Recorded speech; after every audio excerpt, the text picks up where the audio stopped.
Good afternoon, everybody. We are back at Shade State Park.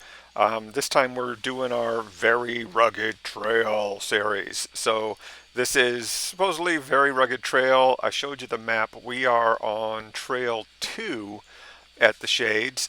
I look at this and it says 1.25 miles. So I have to ask myself, how do I have a 32-minute video when the trail is only 1.25 miles? And as you can tell, some of it I'm either even going at double speed. So there were some problems. At one point, my camera battery died, and I didn't realize it for a good 10 minutes. So um, I came back the following week. As you may or may not be able to tell yet, it was raining this whole day. It looks beautiful on camera. When I looked at this, everything looks so lush and green. You'll be able to see when I came back the following week, which was much nicer weather, but everything looks very drab and it was disappointing. So anyway, I decided to start this Very Rugged Trail series back on Christmas Eve of last year, 2025, when we went down and hiked Trail 2 at Clifty Falls. And at the time, I didn't realize that there were Indiana state parks that had started to label their trails as very rugged. When I was a kid here growing up, the highest we got is rugged, and I don't know why they went very rugged. Maybe we are just becoming less adventurous, less accomplished as in modern times, because the trail itself hasn't really changed. So evidently it's just the users who have changed. But anyway, I looked at through all the Indiana State Park trail maps, um, and there were one, two, three, four, five trails that are labeled as very rugged. One of them was Clifty Falls Trail 2, which I already said we did back in December. Another one was Shade State Park Trail 2, which we're on right this minute. For me, I don't think we've actually gotten to the trail. This is still the lead up to the trail. Um, so bear with me. And then there's trails 3 and 9 at Turkey Run State Park, and I feel like we've been at Turkey Run State Park so many times that we've probably covered it, but maybe in the future I'll get to those two. I'm just kind of finished with them for right now. And then there is Trail 3 at the Starve Hollow State Recreation Area, which I went and hiked that today. Today is April 18th, so that's when I went and hiked that, so that'll be my next video. So for me, this trail, this is where the trail sort of starts. This is a lollipop kind of thing, so we have our one way in, and then we do a big circle, and then we have one way out. So my opinion, it looks like a big old lollipop. I swear to God, this was going to be like 3 miles, but I just looked at the map while I was preparing for this, only to find that it is only 1.25 miles, as I had said. What does the Shades Trail guide say about it? It says Trail 2 begins at Trail to Lover's Leap with views of Sugar Creek, upland woods and ravines. Lower portion goes down Steamboat Rock Stairs and continues up Pearl Ravine streambed. May be impassable during high water. So we haven't gotten to the portion where we're going to see Sugar Creek. I think that's coming up shortly. And then we're going to go up the Pearl Ravine. Pearl Ravine? Yes. And this is not part of the 6 Ravine Challenge. I actually didn't even know this trail existed until a happy error or happy circumstance where I met some other hikers and followed them and came the opposite direction here. Oh, so I'm going down these stairs, and they said Trail 7 was closed because of broken stuff, but I think this is kind of fresh. Maybe I could crawl down there on my belly to me, the stairway is impassable right here. So I think about it and I turn around and decide to go around.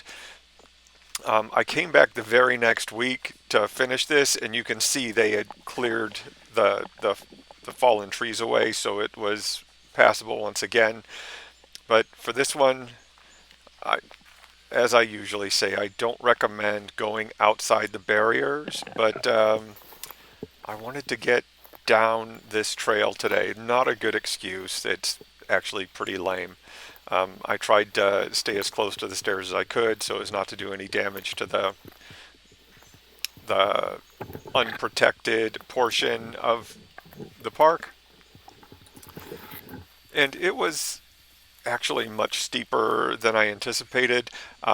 Pretty happy that they have these stairs there. I know there's a lot of people who moan and groan about having these wooden stairs and they want to be able to bushwhack through this stuff, but not only do the stairs make it for so that more people can actually take part in these trails, but it also protects the land a little better. Yeah, we have this stairs through there, but I got news. This was kind of slippery. I was tearing some stuff up, not proud of it. And if everybody did this, it would be a mess. I've been through some parks where they don't do any sort of maintenance or upkeep, and they just get torn up really easily. So you can see this is where all that stuff. I don't think I'm filming that on purpose. I think, oh look, I found a piece of trash.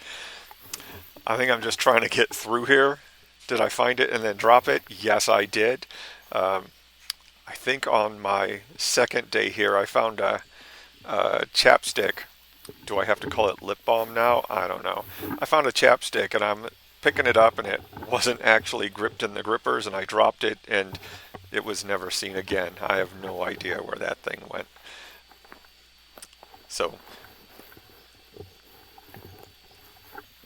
let's talk about a little bit about Shade State Park while we're here. I've done it before, but Shades was the, what is it, the 15th Indiana State Park? You know, I need to look that up. I'm going to stop here. All right, so the Shade State Park Wikipedia page says that Shades is Indiana's 15th state park, but if I go to the Indiana State Parks Wikipedia page, of course, they're in alphabetical order, not in order of when they were created. I came up with like 13th, so I don't know. But I'm going to go with 15th, sounds about right. It became a park around 1947. This park was originally owned by Joseph Frisch. Still don't know how to say that name. If you watched my video of the Frisch Ravine of the 6 Ravine Challenge, what do I have going on here? Was I tying a shoe? Could have been tying a shoe. I don't even know. Then you know that I have never figured out how to say his name. But the Frisch family owned this property, and then after he died, his heirs sold the land to a holding company who then in turn gave the land to the state to create the Shade State Park. This was originally known as the Shades of Death. Shades of Death. I guess we have to say that in a very serious voice because there's death involved. And there's been a debate as to why it got that name. Some say it was due to the way trees cast their shadow on the ground below, making it look like a black forest. Others say it was because of a settler's death, although details are unclear and contradictory. I think I have another article that I'm probably going to read sections of coming up because, let's face it, I still have 20 some odd minutes in this video. This is in, where is it? It's in Montgomery Park and Fountain counties in Indiana. I don't have the. Oh, there's the area. It's about 3,000 acres. It is about 12 miles driving miles from Turkey Run State Park. So I believe that the park employees, the park rangers, I don't know what you want to call them, cover both these parks, and a lot of times Shades kind of gets the short end of the stick because it has no real amenities for it. There's no nature center here. There's no inn here, although there was an inn before the state took it over. So, but I'll get back to this in a bit. We're down the bottom of the stairs here. I'm going to go to the left, but this isn't the way the trail goes. This is Sugar Creek, and evidently there's been a lot of rain. It's still raining, but there's been a lot of rain because the creek is up pretty high, and we're not going to go into the creek, but I figure we're right there. So we'll take a quick look, get up there to see if I can see anything. A lot of times the creek brings a lot of trash down, but yeah, that's a lot of water right there. So I'm going to turn around and head back up Pearl Ravine. And this is the very rugged portion of this trail. So if you look at the trail map, it'll say very rugged slash moderate.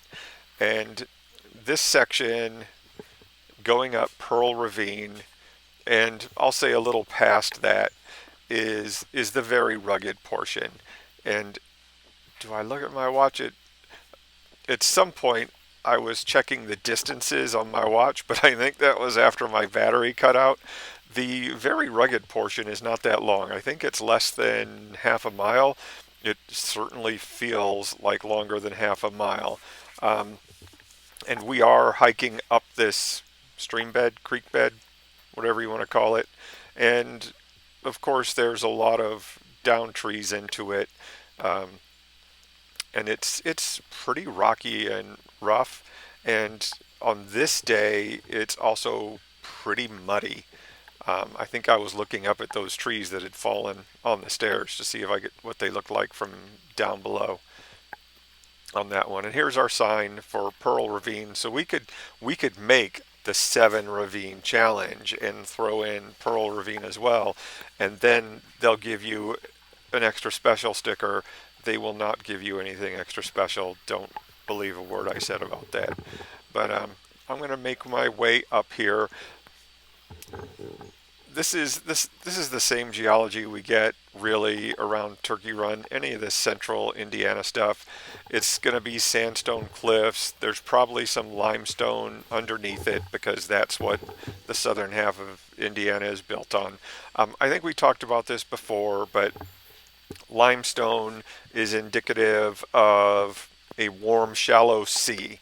So limestone is made up of small creatures who have shells, and it's consider it like where a coral reef might be. Although this is not necessarily a coral reef, but that's what limestone is: warm, shallow sea. So at some point, this was all underwater, right? Sandstone, which is what we see on the top a lot, that is typically indicative. I use that word twice now, probably for the first time in 20 years. Anyway, sandstone to me means this was a beach environment, because where do you typically see sand? At the beach. Let's not make it more complicated than it needs to be.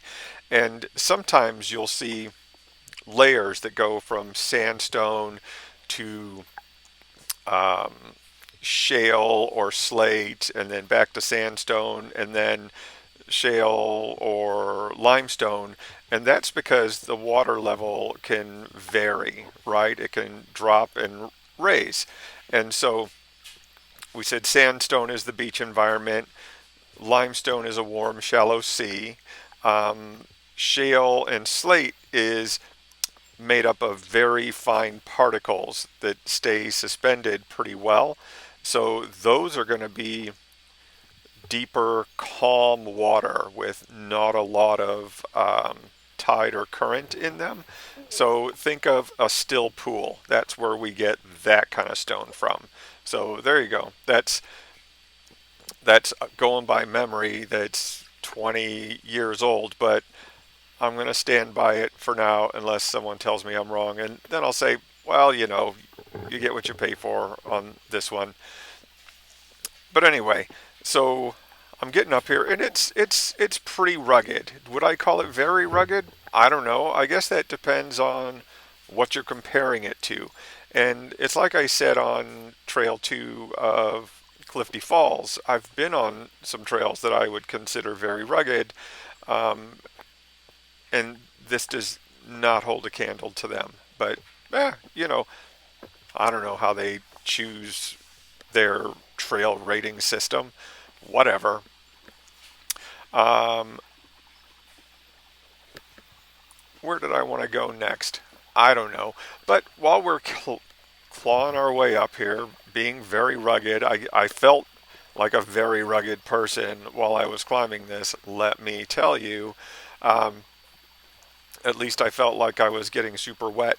This one wasn't, right now, it wasn't raining too bad. And I hadn't learned that maybe I should take an umbrella with me yet. I did that today at, what is it, Starve Hollow. And but then it also meant that I kind of needed three hands if I was gonna pick up trash. So I didn't pick up a ton of trash today. And while I'm on that topic, geez, I feel like I just bounce around from topic to topic. That's okay. You're probably used to this if you've listened to any of my videos before, or watched anything I've done before. But Shades is typically not all that dirty. There's not a bunch of stuff, which makes me happy. Um, that I think I was just taking a video of just the hillside. It's like a rock slide there. It felt like, I think, coming right up here. Yeah, and can you see the layers in there? Oh, and I looked at myself. Um, Part of the reason why I look at myself is I wanted to make sure there was no water droplets on the lens. So, and you caught me. But right up here is where my battery originally died. I did not figure that out until two staircases from now, minimum, which is probably a good half a mile from here. So it was very disappointing. If you were watch my, there we go. There's my segue, and you can see that it's kind of a flat day. Um, the the rain was nice, and it gave us some nice sounds. This is not raining, but it was still very cloudy. It was warmer. Did I wear? I don't remember if I had shorts on today. It might have been cooler as well. I don't remember. That was a week ago. Was it a week ago? It might have been 2 weeks ago. What did I do last week? I don't know. But anyway, we're keeping up here, and I've completely lost track of what I was saying, which I'm getting old, and that's one of those things that happens. But let's talk about, this is an article I found in the Hoosier State Chronicles, and it says it's Indiana's digital historic newspaper program. If I think about it, I will stick a link to this in the description. I'm not good at thinking about it, so I can't guarantee anything. And it talks about when Indiana's, one of Western Indiana's most beautiful natural areas was turned into a state park in 1947. Just get off topic again. This is not the stairway where I realized that my camera died. And it's disappointing because, there is a little monitor on the back, and but it only has a picture on it for like, I don't know, 30 seconds, and then I got to pay attention to the little red flashing light, and that's, now I'm better at that. But anyway, this is Maidenhair Falls coming up here, and we'll see a sign for it. And on this day, there wasn't that much water. Disappointing, not that much water. The week before, much more water because it was raining. Um, but anyway, So this was turned into a state park 1947, and the conservationists who had fought to protect it were faced by a publicity problem. What to do about the name? And it had had this name for about a century by the time this became a state park. Um, and they talk about how this is located along Sugar Creek, 45 miles west of Indianapolis. Yes, it's about 60 miles from my home in Indy. Takes me about an hour and a half, roughly, to get here. And it sits in the shadow of its better known neighbor, Turkey Run State Park in Park County. I like the shades better in some respects because there's not as much visitation. Um, and this is not the topography that Indiana is known for. You know, I grew up in northern Indiana, which is glacial moraine type topography, so it's all been carved and smoothed and all of that. And then you come to the southern part of the state, and this is what you get.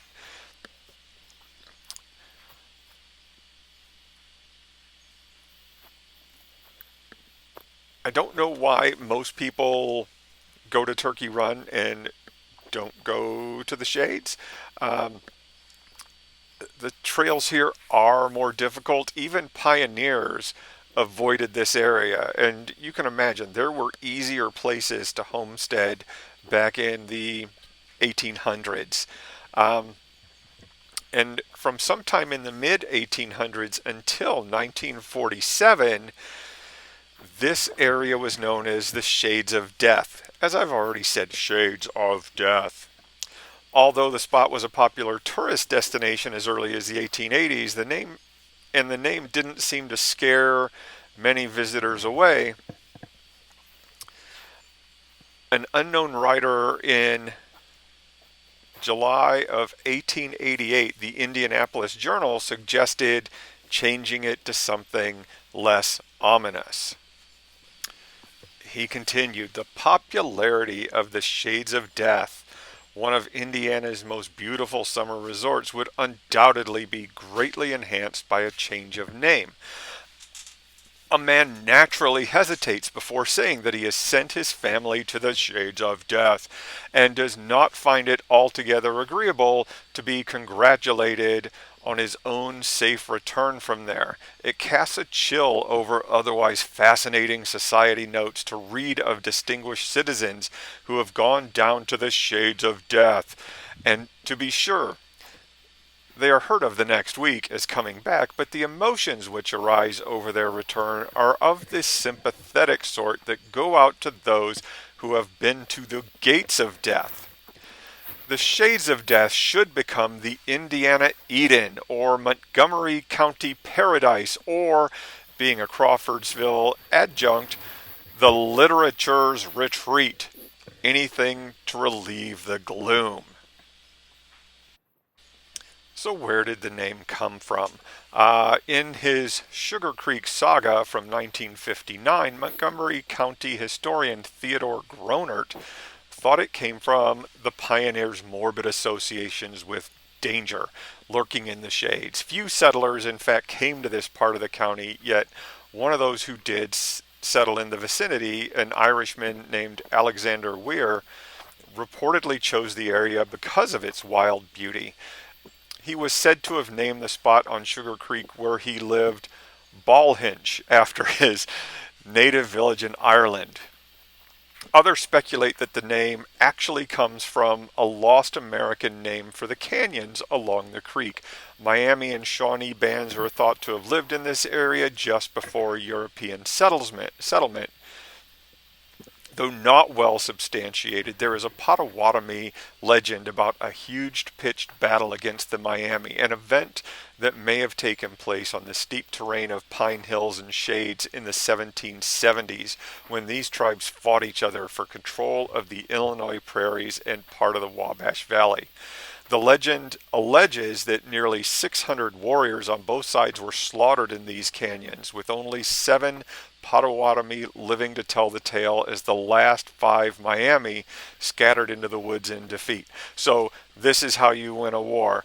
One group you have 7 left alive, the other group you have 5. So there you go. Um, I think what we just saw to the left off of there was the sign telling us that if we were coming the other way, we were coming up to the very rugged section. So the rest of this is going to be more moderate. This stairway coming up, I think, is where I noticed my battery had originally died. So 25 minutes into this video and of 32 minutes. So there's 7 minutes left. Huh. So back to where the name may have come from. So we do know that in 1836, a frightened woman or perhaps teenage girl went to trial in Montgomery County, the first woman ever tried for murder here. Surviving records at the courthouse in Crawfordsville show that she was known only as Mrs. Rush. She lived with her husband, a pioneer named Moses Rush, whom folklore claims was also an outlaw. There's always an outlaw. Along part of the Sugar Creek near what became Shades. H.W. Beckwith's 1881 history of Montgomery County says the Rush cabin was just below where Deer and Canine's Mill now stands. This is the Deer Mill covered bridge at the edge of the park near Pine Hills. Do I remember that? I don't know. The remote spot probably suited Rush, who seems to have been a wild man, a drunk, and a brutal wife beater. Not funny. Probably nothing at all is known about Moses Rush except that one night in 1836, according to his wife's court testimony, he came back to their cabin drunk and threatened to kill her. Fortunately, Rush decided to take a nap first. Fearing for her life, his battered wife took an axe and split his skull open. Good for her. Then went to a neighbor and reported her crime. The trial was short. The judge and jury were sympathetic. Moses Rush's widow was acquitted and possibly even congratulated for ridding Montgomery County of him. That is awesome.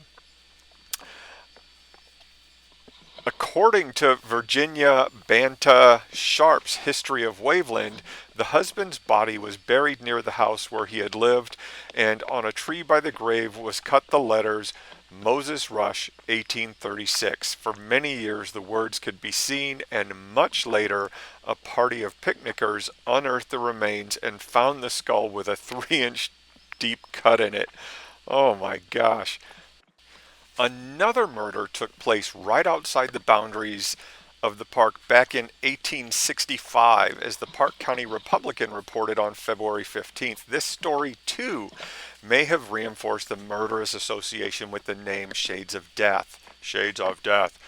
Fearing he was going to be cheated out of his inheritance, a 33-year-old farmer, Milton Wineland, brought a double-barreled shotgun to the farm of his father, Frederick. Frederick Wineland resided in Montgomery County, about 4 miles northwest of Waveland, but was murdered in Park County, that is.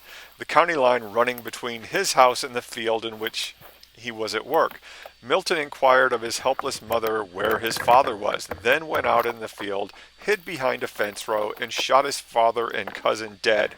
Jiminy Christmas. The murderer then took off as a fugitive, perhaps finding temporary refuge in the gullies and canyons of Shades and Pine Hills. We went to Pine Hills in my last video, so you can take a look at that. Wineland's own mother posted a $1,000 reward for his capture, but a week later, the Park County Republican thought he had fled to Canada. We're a little ways from Canada, especially in the 1860s. That would be a trek. Wineland doubtless imagines that a murderer will be safe within the realms of the Queen's domains. It was written from Rockville, inasmuch as deserters, bounty jumpers, and copperheads, I'm pretty sure not snakes, copperheads fleeing the draft there, find a place of safety. The name was briefly changed to Garlandell. Garlandell, who came up with that? Sometime around 1890.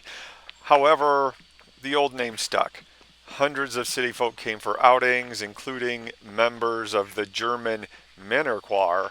Männerchor, I don't know. I don't speak great German. Sounds like a man's choir. That's what I'm going with.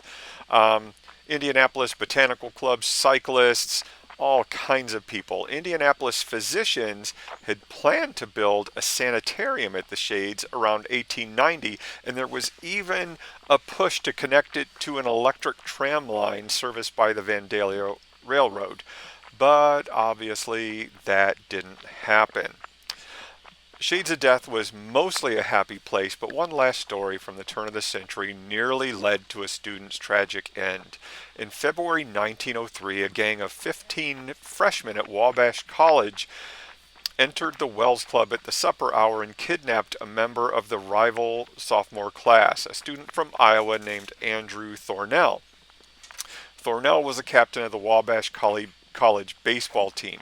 Handcuffed and blindfolded and shoved into a buggy waiting in an alleyway, Thornell ended up being taken at night to a lonely hut or solitary farmhouse near the Shades, 20 miles southwest of Crawfordsville. Three freshmen fastened him to a wooden block on the floor and kept watch over him.